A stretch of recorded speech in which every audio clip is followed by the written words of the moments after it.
జగిత్యాల జిల్లాలోనూ ధాన్యం అమ్ముకునేందుకు రైతులు అష్టకష్టాలు పడుతున్నారు. కొనుగోలు కేంద్రాలకు వచ్చి 15 రోజులు దాటినా తూకం వేయకపోవడంతో అక్కడే పడిగాపులు కాస్తున్నారు. ఓవైపు అకాల వర్షాలతో పలుచోట్ల రైతులు తీవ్రంగా నష్టపోయారు. తడిసిన ధాన్యాన్ని ఆరబెట్టుకుంటూ తమను ఆదుకోవాలని ప్రభుత్వాన్ని వేడుకుంటున్నారు. మరింత సమాచారాన్ని మా ప్రతినిధి సందీప్ రావు అందిస్తారు.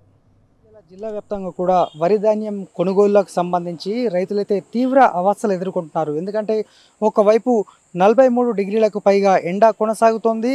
అప్పుడప్పుడు సాయంత్రము అకాల వర్షం కూడా కురుస్తున్నటువంటి సందర్భం జగిత్యాల జిల్లా వ్యాప్తంగా కొనసాగుతుంది. అయితే ఇక్కడ రైతులు చెప్తున్నటువంటి ప్రధాన వాదన 15-20 రోజులు నెల రోజులు దాటినా కూడా ఇక్కడ కొనుగోలు పూర్తి స్థాయిలో ప్రారంభం కావట్లేదు. గన్ని సంచుల కొరతతో పాటు అలాగే మౌలిక వసతులు కల్పించడంలో పూర్తిగా విఫలమయ్యారని ఇక్కడి రైతులైతే వాపోతున్నారు. పూర్తి స్థాయిలో ధాన్యాన్ని కొనుగోలు చేయాలి. అలాగే కటింగ్ పేరుతోటి దాదాపు 5.5 కిలోలు 4.5 నుంచి 5.5 కిలోల వరకు కూడా కాస్ట్ కటింగ్ చేస్తున్నారు. ఈ కటింగ్ ద్వారా తాము తీవ్రంగా నష్టపోతున్నాం. తేమ శాతము పూర్తిగా వచ్చినటువంటి రైతులకు కూడా తాము ఈ వీరి పెట్టినటువంటి నిబంధనల కారణంగా నష్టపోతున్నామని రైతులైతే పేర్కొంటున్నారు. మరి మౌలిక వసతులు, ఎందుకంటే దాదాపు జగిత్యాల జిల్లాలో ఇప్పటికే ఆరెంజ్ అలర్ట్ జారీ చేసింది.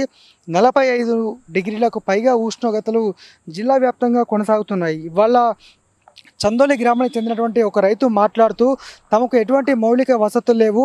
దాదాపు 20 రోజుల క్రితము ఇక్కడ వరి ధాన్యం పోసినప్పటికీ తేమ శాతం వచ్చినప్పటికీ కూడా కొనుగోలు చేయట్లేదు.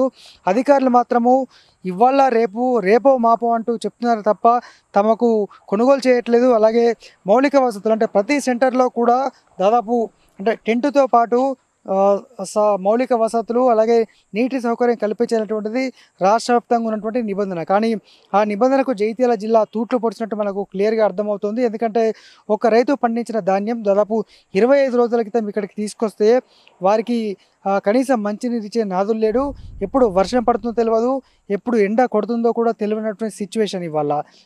ఉదాహరణకు నిన్న సాయంత్రమే భారీ ఈదురుగాళ్ళు వీచినటువంటి సందర్భం. ఈ క్రమంలో వరి ధాన్యం కొట్టుకుపోతుందేమో అని చెప్పి రాత్రి 10:30 ప్రాంతంలో రైతు వచ్చిన సిచ్యువేషన్ చూసాం. ఇట్లా అనేక సందర్భాలు కూడా కొనసాగుతున్నాయి. అలాగే మొన్న రాయకల్ మండలం వీరాపూర్ గ్రామానికి చెందిన రైతులు నెల రోజులు దాటినా కూడా వరి ధాన్యం కొనుగోలు చేయట్లేదు, తక్షణమే కొనుగోలు చేయాలంటూ రోడ్డెక్కి నిరసన వ్యక్తం చేయగా స్పందించిన జిల్లా కలెక్టర్ సత్యప్రసాద్ సంబంధిత అధికారి ఎవరైతే ఉంటారో వారిని ఆ సొసైటీ కార్యదర్శిని సస్పెండ్ చేస్తూ ఉత్తర్వులు ఇచ్చారు. మరి ఒకరిని సస్పెండ్ చేస్తే తప్ప ఈ అధికారులు ఇంకా వీళ్ళ తీరు మారదా? ఇదే పరిస్థితి ఇంకా కొనసాగుతూనే ఉండాలా? మరి మౌలిక వసతుల్లో ఎందుకు విఫలమవుతున్నారు?